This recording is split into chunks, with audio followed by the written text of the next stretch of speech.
नमस्कार, capital TV का खास शो महाराष्ट्र फाइल देख रहे हैं आप। मैं हूं आपके साथ हर्ष भारद्वाज, जिसमें आपको बताएंगे महायुति ने पाप का घड़ा आखिर कैसे फोड़ा, फडणवीस के बयान पर कैसे मचा बवाल, बताएंगे आपको संजय राउत के बयान पर क्यों बढ़ गई सरगर्मियां, आखिर क्यों एक अस्पताल से भागी बांग्लादेशी गर्भवती महिला। आपको बताएंगे कि कैसे किसानों की कर्ज माफी का मुद्दा जोर शोर से महाराष्ट्र में उठा। दिखाएंगे आपको मुंबई में किस तरीके से तेज बारिश हो रही है और बीएमसी ने क्या किया अलर्ट जारी। लेकिन उससे पहले नजर डाल लेते हैं खास खबरों पर। बीएमसी में बदलाव से महायुति ने पाप का घड़ा फोड़ दिया है। उत्सव के दौरान बोले सीएम फडणवीस, मच गई महाराष्ट्र में हलचल। संजय राउत के बयान ने बढ़ा दी महाराष्ट्र में म्युनिसिपल चुनाव की गर्मी। उद्धव ठाकरे और राज ठाकरे का महागठजोड़ तय। गर्भवती बांग्लादेशी महिला अस्पताल से फरार। महाराष्ट्र में अवैध बांग्लादेशियों पर कसा शिकंजा। सिर्फ जरूरतमंद किसानों को मिलेगी कर्ज माफी। महाराष्ट्र में फिर गरमाया कर्ज माफी का मुद्दा। मुंबई में भारी बारिश का रेड अलर्ट। पीएमसी और पुलिस ने जारी की एडवाइजरी। महाराष्ट्र के मुख्यमंत्री देवेंद्र फडणवीस ने मुंबई में दही हांडी उत्सव के दौरान बड़ा राजनीतिक बयान दिया है। उन्होंने कहा कि मुंबई नगर निगम यानी बीएमसी में जल्द ही बदलाव देखने को मिलेगा। महायुति सरकार ने उन लोगों की पाप की हांडी तोड़ दी है जिन्होंने वर्षों तक बीएमसी को लूटा और अब विकास की नई हांडी शुरू की है। बीएमसी को अब तक मुंबई की सबसे ताकतवर और समृद्ध नगर निगम माना जाता है। 1997 से 2022 तक लगातार 25 सालों तक इस पर अविभाजित शिवसेना का कब्जा रहा। फडणवीस ने कहा कि महायुति सरकार ने मुंबई में तेजी से विकास कार्यों को आगे बढ़ाया है और यही असली बदलाव का संकेत है। ये बयान उन्होंने दही हांडी कार्यक्रम के बाद पत्रकारों से बातचीत में दिया। दरअसल इस साल दही हांडी का आयोजन इसलिए भी अहम माना गया क्योंकि राज्य में स्थानीय निकाय चुनाव करीब है। ऐसे में सभी राजनीतिक दल इस मंच का उपयोग अपने कार्यकर्ताओं को जोड़ने और जनता तक संदेश पहुंचाने के लिए कर रहे हैं। फडणवीस के बयान से साफ है कि बीजेपी और महायुति बीएमसी चुनाव में बदलाव और विकास को ही मुख्य मुद्दा बनाने की तैयारी कर रही है। महाराष्ट्र की राजनीति में इन दिनों सबसे बड़ी चर्चा का विषय है कि क्या उद्धव ठाकरे और राज ठाकरे साथ आएंगे। इस सवाल को लेकर शिवसेना यानी उद्धव बालासाहेब ठाकरे गुट के सांसद संजय राउत के बयान ने राजनीतिक अटकलों को और हवा दी है। राउत ने कहा कि हम आने वाले कई म्युनिसिपल चुनाव एमएनएस के साथ लड़ेंगे। मुंबई और दूसरे जगहों पर भी राजनीतिक गलियारों में इसे ठाकरे भाइयों के संभावित बड़े गठजोड़ के तौर पर देखा जा रहा है। ये आने वाले स्थानीय निकाय और नगर निगम चुनावों में नए समीकरण खड़े कर सकता है। संजय राउत का कहना है कि ठाकरे भाइयों के साथ आने के बाद विपक्ष की ताकत कई गुना बढ़ जाएगी।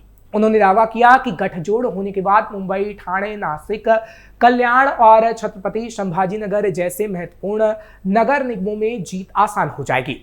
राउत ने कहा, चाहे कोई भी ताकत तोड़ने की कोशिश करे, मराठी लोगों की एकता नहीं टूट सकती। संजय राउत के इस बयान पर बीजेपी ने तुरंत प्रतिक्रिया दी है। पार्टी विधायक प्रवीण डेरेंकर ने तंज कसते हुए कहा, ठाकरे गुट एक अधीर दूल्हे की तरह है जिसने अपने दिमाग में पहले ही शादी कर ली है। राउत को डर है कि राज ठाकरे के बिना उनकी पार्टी का अस्तित्व खतरे में पड़ जाएगा। बीजेपी का मानना है कि यह गठजोड़ केवल राजनीतिक मजबूरी के चलते हो रहा है क्योंकि शिवसेना यूबीटी अकेले चुनाव में अपनी पुरानी पकड़ कायम नहीं रख पा रही है। वहीं एमएनएस प्रमुख राज ठाकरे ने भी अपनी पार्टी पदाधिकारियों के साथ एक बैठक की है। इसमें चुनावी रणनीति पर चर्चा हुई है। उन्होंने कार्यकर्ताओं से कहा है कि मुंबई में केवल दो पार्टियां एमएनएस और यूबीटी की ही गहरी जमीनी पकड़ है। राज ठाकरे ने सभी नेताओं को वोटर लिस्ट की सटीकता की जांच पर जोर देने और बूथ स्तर पर संगठन मजबूत करने के निर्देश दिए हैं। उन्होंने दावा किया कि 2017 से ही एमएनएस इस मुद्दे को उठा रही है, इसलिए अब इस पर गंभीरता से काम होना चाहिए।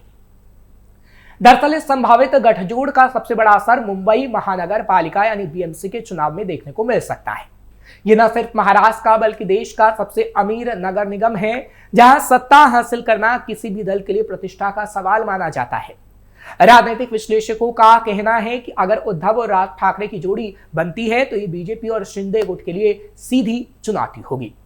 वहीं ये गठजोड़ मराठी मतदाताओं में एकजुटता का नया संदेश भी दे सकता है। भारत में कथित रूप से अवैध रूप से रहने के आरोप में गिरफ्तार 21 वर्षीय एक गर्भवती बांग्लादेशी महिला मुंबई के जेजे अस्पताल से फरार हो गई। अधिकारियों ने इस बारे में जानकारी दी है। उन्होंने बताया कि महिला को इलाज के लिए जेल से जेजे अस्पताल लाया गया था। अधिकारी ने बताया कि रुबीना इरशाद शेख ने एक कांस्टेबल को धक्का देकर सरकारी अस्पताल से वो फरार हो गई। उन्होंने बताया कि वो 5 महीने की गर्भवती थी। अधिकारी ने बताया कि वो एक बांग्लादेशी नागरिक है जिसे 5 अगस्त को नवी मुंबई में अवैध रूप से देश में रहने के आरोप में हिरासत में लिया गया था। वो बायखला महिला जेल में बंद थी और बुखार त्वचा संबंधी बीमारियों के इलाज के लिए जेजे अस्पताल लाई गई थी।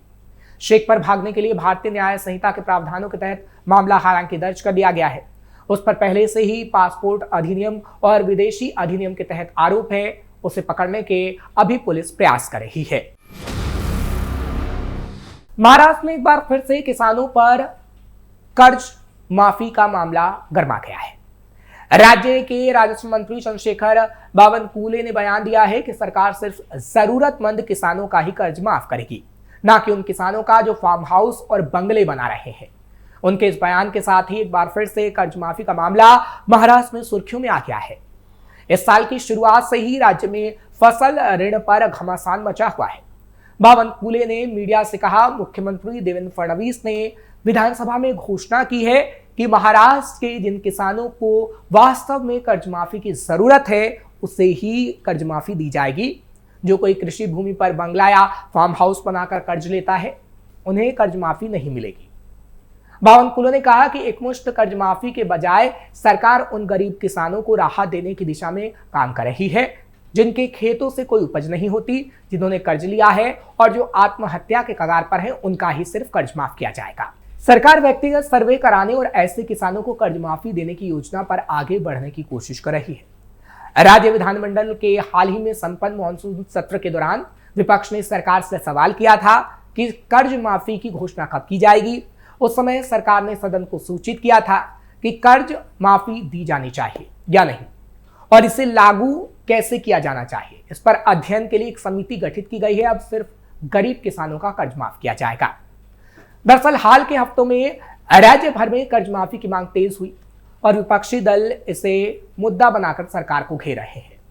पिछले साल राज्य विधानसभा चुनाव प्रचार के दौरान महायुति सरकार यानी बीजेपी एकनाथ शिंदे के नेतृत्व वाली शिवसेना और अजित पवार के नेतृत्व वाली रांकपा ने किसानों के लिए ऋण माफी योजना का वादा किया था। हालांकि सरकार बनने के 6 महीने बाद भी इस वादे पर अमल नहीं हुआ। विपक्षी दलों ने महायुति सरकार से ऋण माफी के अपने वादे को पूरा करने की मांग की है, लेकिन ऋण माफी को लेकर सत्तारूढ़ दल के अंदर मतभेद की खबरें आ रही हैं। मुंबई में शनिवार से ही लगातार बारिश हो रही है। भारी बारिश के कारण शहर के कई हिस्सों में जलभराव हो गया है। इस बीच मौसम विभाग ने शनिवार के बाद लगातार 4 दिन तक के लिए रेड अलर्ट जारी किया है। मौसम विभाग की माने तो रविवार और सोमवार को मुंबई में भारी बारिश होगी। बारिश का दौर 19 से 20 अगस्त तक चल सकता है। अधिकतम और न्यूनतम तापमान 28 डिग्री सेल्सियस और 23 डिग्री सेल्सियस के आसपास रहेगा। ताजा जानकारी के मुताबिक भारी बारिश के कारण शहर के कई हिस्सों में जलभराव हो गया है। गांधी मार्केट, किंग्स सर्कल, अंधेरी सबवे, कुर्ला और चैंबूर मिलान सबवे क्षेत्र और SCLR ब्रिज पर जलभराव की सूचना है। हालांकि मुंबई पुलिस ने एक्स हैंडल पर ट्वीट कर कहा है कि मुंबई में भारी बारिश हो रही है। कई इलाकों में जलभराव और दृश्यता कम होने की सूचना मिली है। मुंबई वासियों को सलाह दी जाती है कि वो अनावश्यक यात्रा ना करें और बाहर निकलते समय सावधानी बरतें। पुलिस को हाई अलर्ट पर रहने के निर्देश दिए गए हैं और मुंबई पुलिस सतर्क है। मुंबई वासियों की मदद के लिए तैयार है। किसी भी आपात स्थिति में 100, 112, 103 डायल करें। वहीं BMC ने लोगों से अपील की है कि अगर जरूरी ना हो तो घर से बाहर ना निकलें।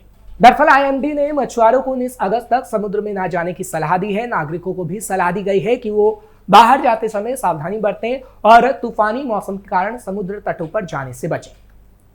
हालांकि मौसम विभाग ने मुंबई के पड़ोसी जिलों ठाणे, पालघर और रायगढ़ में अगले 4 दिनों के लिए भारी बारिश का ऑरेंज अलर्ट भी जारी किया है और कहा गया है कि 20 तारीख तक ऐसी स्थिति बनी रहेगी। भारी बारिश को लेकर भविष्यवाणी की गई है। रेड अलर्ट जारी कर दिया गया है।